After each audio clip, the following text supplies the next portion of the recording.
Ahí estamos. ¿Tengo que tocar algo? ¿O se escucha ahí? Perfecto. Perfecto. Bueno, buenas tardes a todos y todas. Gracias por la presentación.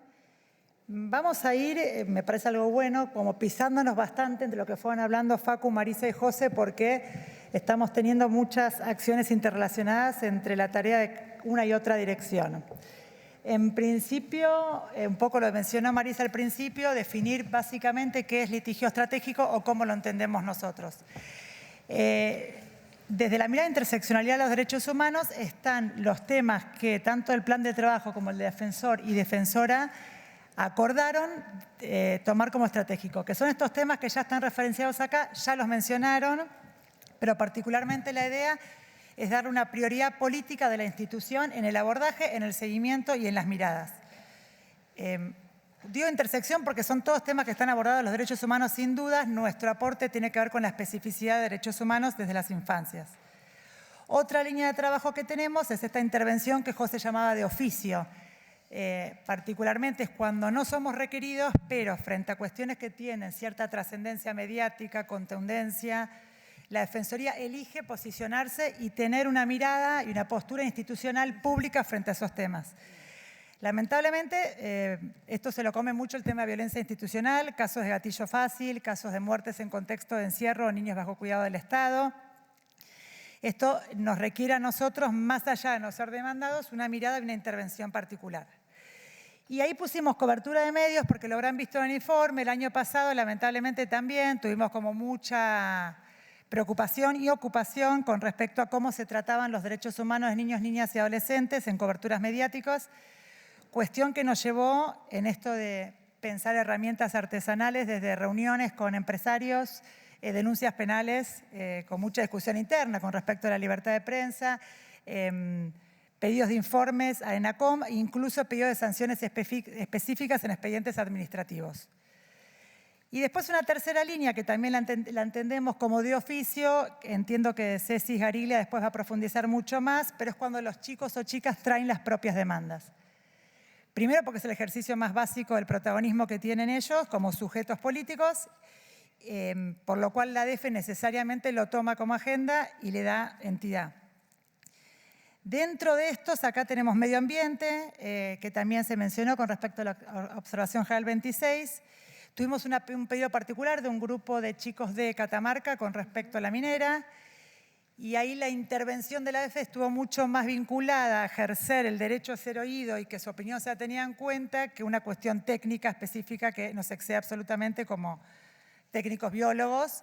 Pero pedimos esto, está hoy en la Corte un pedido nuestro que se le explica a los niños tanto en la información ambiental como con la decisión que se tome, cómo tuvieron en cuenta su opinión. Esto está en la Corte, Facu decía 3 años de Corte, hace 1 año y medio y todavía no se resolvió, pero bueno, son casos que la Corte lleva su tiempo, pero nuestro aporte ahí tuvo que ver directamente con el ejercicio político de los chicos. Después, lenguaje inclusivo fue una petición particular en una jurisdicción especial de Cava que se les prohibió a los docentes referirse a los chicos con lenguaje inclusivo, y ahí también hicimos una presentación donde si bien el gobierno no entendió ni reconoció nuestra legitimación, sí lo hizo la Fiscalía de Cámara, sí lo hizo la Cámara, con respecto a nuestra participación que tenía que ver con el derecho a no ser discriminados. Y con respecto a educación, fue otra demanda particular que llegó por parte de niños y niñas, en particular una jurisdicción con respecto a las pasantías educativas o ACAP. También nuestro eje tenía que ver con que los chicos sean escuchados, informados y acompañados. Y en otra jurisdicción con tema transporte escolar, que los chicos pedían básicamente poder llegar a la escuela, que si no, no lo podían hacer. Ahí está, Mechi. Bueno, esto un poco señalar que, como lo mencionó Marisa al principio, la dirección de EDLE, que somos todos abogadas y abogados, tiene como una mirada mucho más particular en cantidad de casos. O sea, no nos vendemos tanto por la cantidad de casos que tenemos, sino por lo que se despliega en cada uno de estos casos.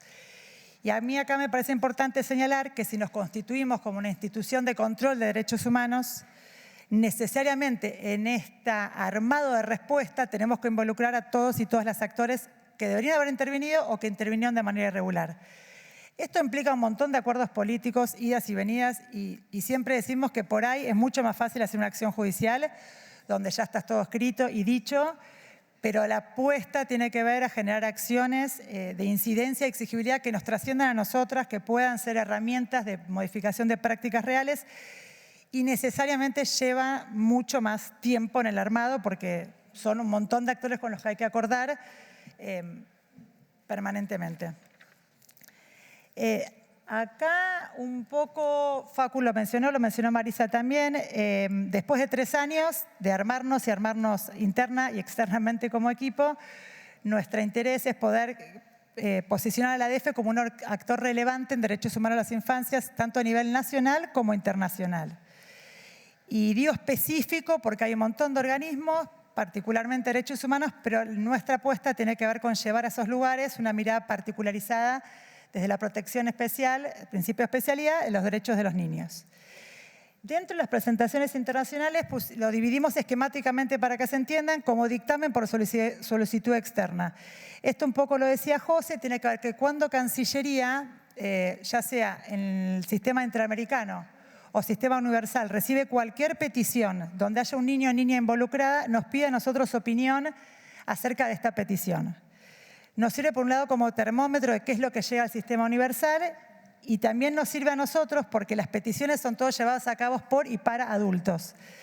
Entonces, nuestra participación ahí tiene que ver con poder arribar y concluir desde una mirada de los derechos del niño, que se cumplan o no los estándares de los derechos del niño. Y acá los temas que están previstos, donde nos piden opinión, son mayormente adopción, discapacidad, inmigrantes. Y decir, Marisa ya lo dijo y es su tema, pero que en adopción e inmigrantes cuesta un montón que los niños y niñas sean tomados como parte en el expediente. De hecho, hay órdenes de expulsión donde se encuentran firmes y sí con mucho miedo a lo que dijeron al principio de la mesa, que estas órdenes de expulsión de madres se ejecuten a la luz de lo que se está viviendo y escuchando últimamente, pero en estas órdenes de expulsión o en los procesos de adopción los niños no son tomados como parte, pero no por nuestra opinión, sino que ni siquiera toman intervenciones a veces los asesores de menores. Entonces, ahí nuestra intervención tiene que ver con que el principio de especialidad se cumpla cabalmente. Y en esto, si el caso nos interesa y tomamos conocimiento, porque nos hizo saber la Cancillería, es un caso que nosotros seguimos dentro de la ADF como actuación propia. Como actuación propia tiene que ver con seguir interviniendo con los organismos de protección de derechos locales, Poder Judicial, que ya lo dijo José, no le gusta y no está acostumbrado a ser controlado ni a rendir explicaciones. Cuestión que nos cuesta bastante explicar por qué y por qué sugerimos determinadas medidas. Y sí también importante mencionar en este relevamiento que hace la ADF frente a un requerimiento de Cancillería, nosotros entendemos que como las peticiones son hechas por adultos y adultas, lo más importante es que el organismo de protección de derechos pueda tomar intervención y hacer las evaluaciones que estime.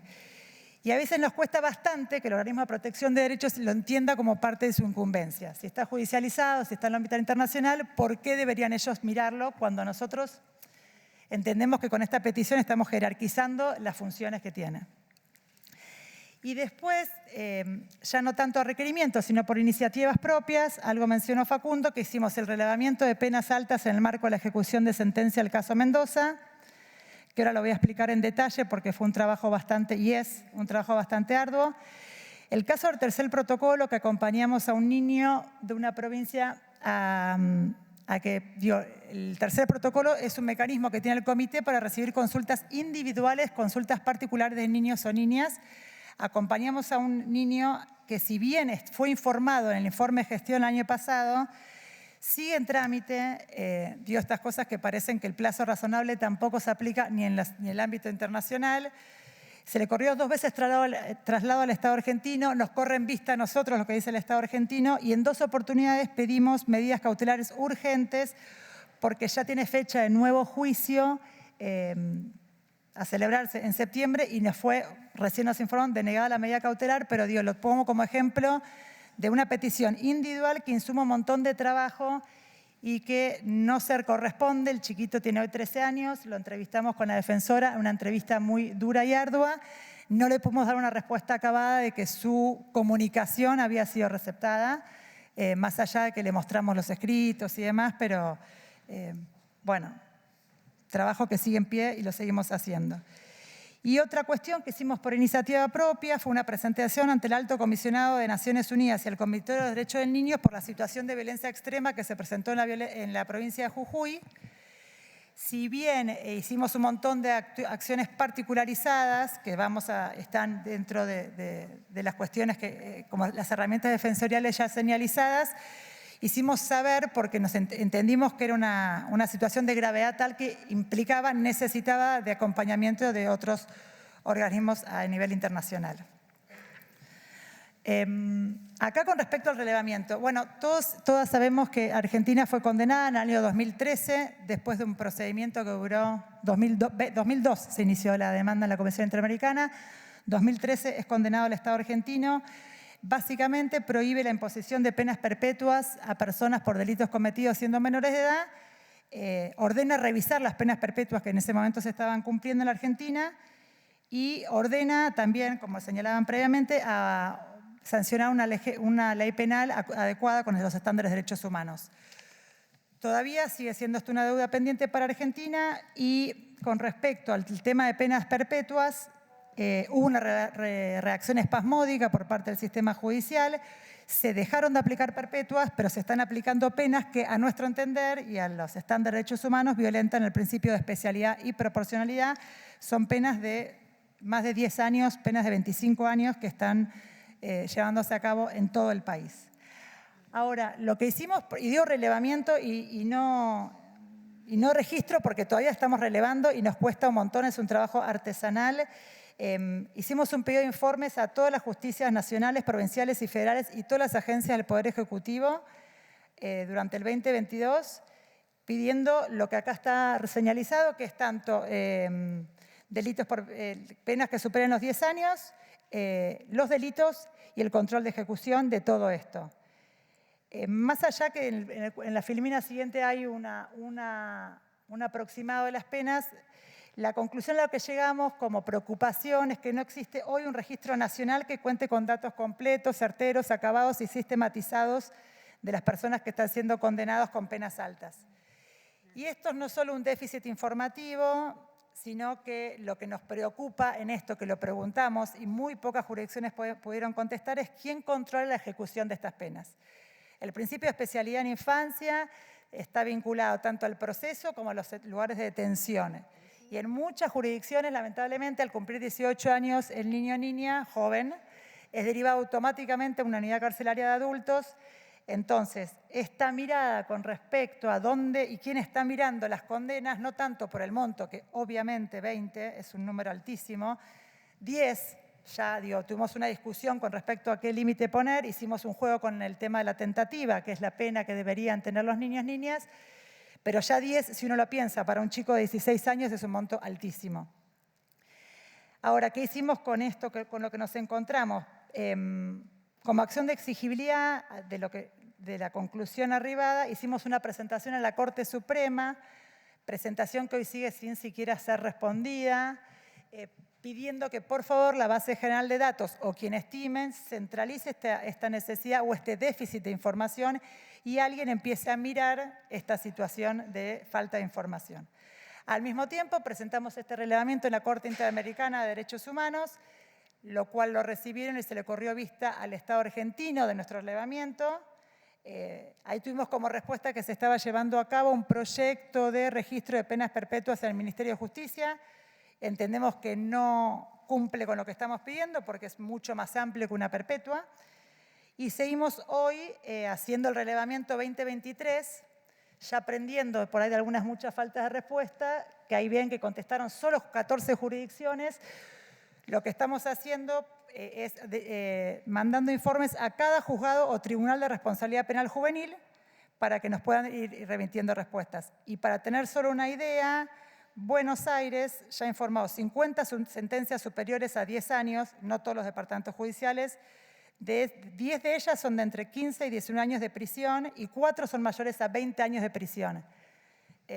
Digo esto como foto de lo que está pasando y con lo que nos encontramos en este momento. El relevamiento sigue su curso, lo seguimos haciendo, pero bueno, la mayor preocupación es justamente esto que decíamos del principio de especialidad en la ejecución de la pena. Y después, en cuanto a presentaciones nacionales, por ahí está muy esquemáticamente planteado, lo cuento rápido porque fue mencionado por todas las presentaciones previas.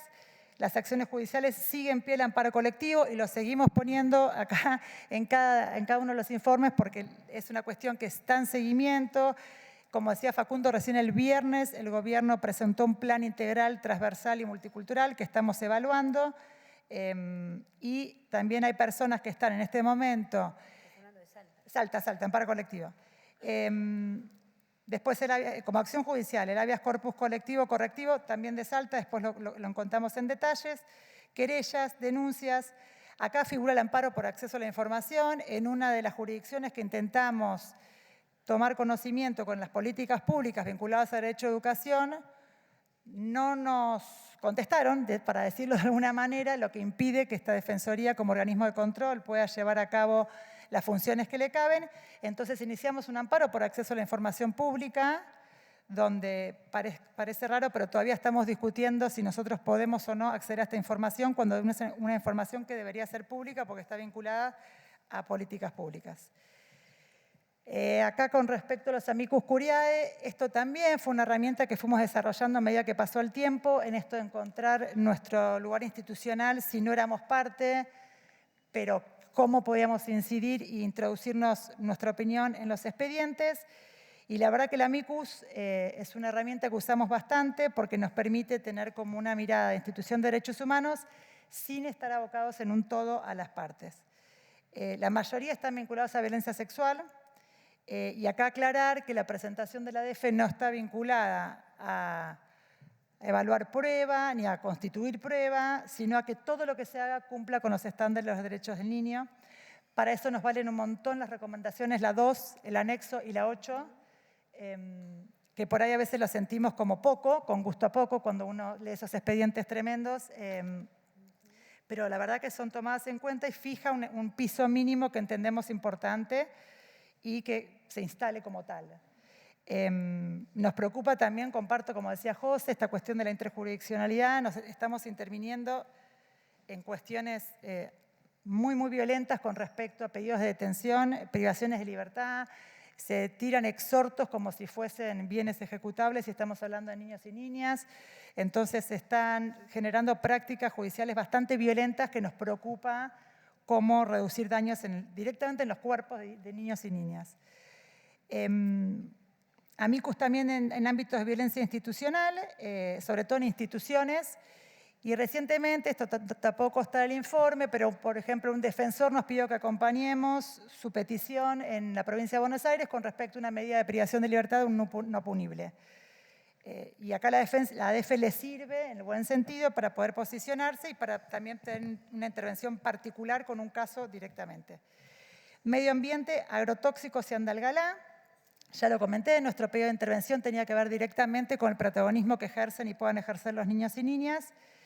Y en cada presentación que hacemos, la ADF le pide al Poder Judicial que cualquier medida que tome no solo tome en cuenta la opinión previa, sino que de manera posterior se anime, de alguna forma, a hacerle una evaluación a los niños y niñas de las decisiones que tomaron porque los afectan directamente. Para que se den una idea, agrotóxicos, el amparo tenía que ver con un límite geográfico de dónde se puede librar tóxicos y nosotros estábamos pidiendo y acompañando una petición que se resguarden las escuelas, nada más que era un kilometraje de escuelas. La Corte fue un caso que desechó porque le pareció que no contaba con gravedad institucional, por lo cual tampoco va a brindar explicaciones a los niños y niñas que asisten a esa escuela. Y después actuaciones particulares, que sí se mencionó algo de manera previa, violencia institucional, todos los dispositivos de encierro y denuncias individuales. Acá paso directo, allá estamos, listo. ¿Cierro o no? No, bueno, ahora contar que un poco, con respecto a Salta, el habeas corpus, porque me parece interesante compartirlo, más allá del juicio propiamente dicho, dentro de los no punibles, nosotros hacemos con la CENAF pedimos un recorte periódico de cantidad de niños y niñas que están privados de libertad siendo no punibles. Es una agenda permanente. Lo que hacemos es, en aquellos casos donde no haya defensoría, iniciamos acciones judiciales propias donde hay defensorías, articulamos con las defensorías provinciales. Pero sí por compartir que en Salta, por ejemplo, una jueza de Minas, esto digo, cuando el Poder Judicial quiere abocarse y tratar temas, digamos, con la seriedad que requiere, una jueza de Minas, que no tiene competencias originarias en estos temas, tomó el amparo, la doctora Mosman, Victoria Mosman, con mucha seriedad, rigurosidad. Hicimos un montón de audiencias, visitó cada uno de los centros de detención, se fijó hasta dónde duermen, comen y cómo viven los chicos. Con un compromiso que la verdad que, me parece bien mencionarla porque habla bien de ella. Y lo que estamos intentando ahora, con mucho trabajo, es un acuerdo conciliatorio, donde cada departamento judicial, con jueces, defensores, asesores y Poder Ejecutivo, se establece un circuito de abordaje y seguimiento de atención para niños y niñas no punibles. Lo queríamos compartir porque la verdad que más allá de pedir una sentencia, que se dicte sentencia, que hubiese sido la más fácil, apostamos a este tipo de trabajo y que sean prácticas que efectivamente impacten en estos chicos y chicas detenidas y que no sea una sentencia que no trasciende el expediente. Ya está. Bravo. Agradecemos la ponencia de la directora de Exigibilidad de Derechos y Litigios Estratégicos, Clarisa Adem. Es momento de presentar a Cecilia